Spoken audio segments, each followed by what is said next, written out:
Turning messy ideas into a polished animation is somewhat a tedious job that will potentially take hours to nail. The more ideas you get, the more overstimulated you feel and the less actual progress you make. This has been something I've been struggling with since the day I started animating 6 years ago, so I want to make this video for you and for myself as a reminder too. Now, let's try to dive deeper and understand how to turn these messy ideas into a polished animation and understand why do we feel more stuck the more we research ideas and the more we look at references. So we all know the feeling. You're sitting at your desk, you've got the brief, you've got the references, you technically have everything, and yet nothing's coming out. You open After Effects, you stare at the blank comp for a minute, then you close it. You tell yourself you need a little more inspiration. Now that's the creative block, and it shows up specifically when we're trying to turn messy into polished.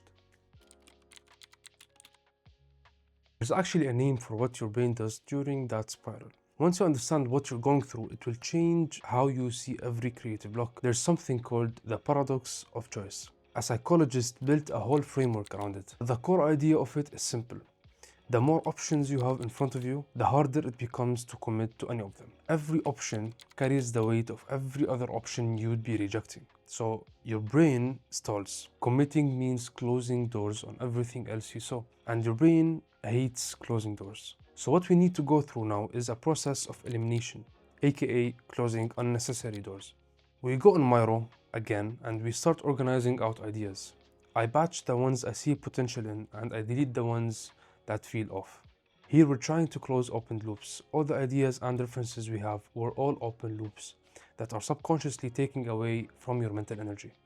The goal is to streamline all the messy ideas into one clear flow of animation. What I did next is something that took me years to actually trust.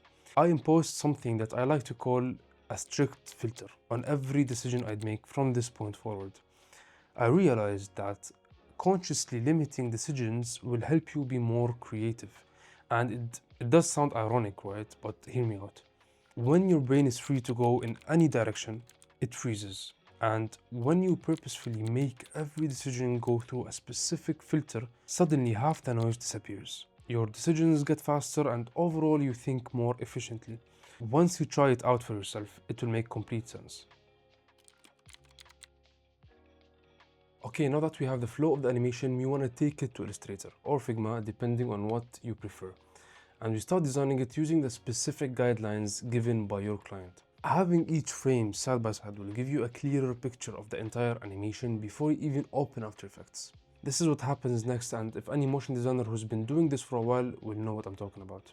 The moment the frames are visually in front of you, something clicks in your brain and you start animating in your head. You're looking at the frames you designed and your brain is already filling the gaps. The motion between them, how fast, how heavy, what ease, what follows what. I genuinely don't know the science behind this, but it feels like a different part of your brain opens up when you can see the animation laid out instead of just imagining it.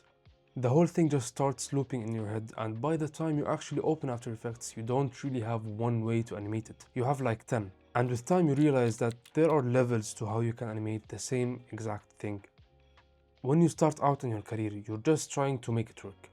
With keyframes, easing, done. If it looks decent, خلاص, you ship it. Then a few years in, you start thinking about quality. The timing gets sharper, the easing gets more intentional, and everything overall is more done with a conscious decision. But then you reach a level where you think about one thing only. And that thing is flexibility. How flexible is your animation? Meaning how easy is it for you to change, replace, delete certain parts of the animation without having to redo the whole thing again. The client is going to come back. They are going to ask for you to change something, the color, the speed, the position, even the timing, and there is always something. So animating it in a way where you can have intentional controlling layers, whether it's nulls, pre-comps, etc., set in place strategically is key. That is the level I keep trying to push towards, making something that is animated in a smart manner, that can survive clients' feedback without me losing 3 hours to rebuilds. So when I'm looking at those illustrative frames, I'm imagining a system. I start thinking about things that are likely to change. Where do I need expressions instead of keyframes? What are the smartest places to build in flexibility? And overall, how can I animate more efficiently? That is the shift that took me years to figure out. And once you start thinking that way, you can't go back.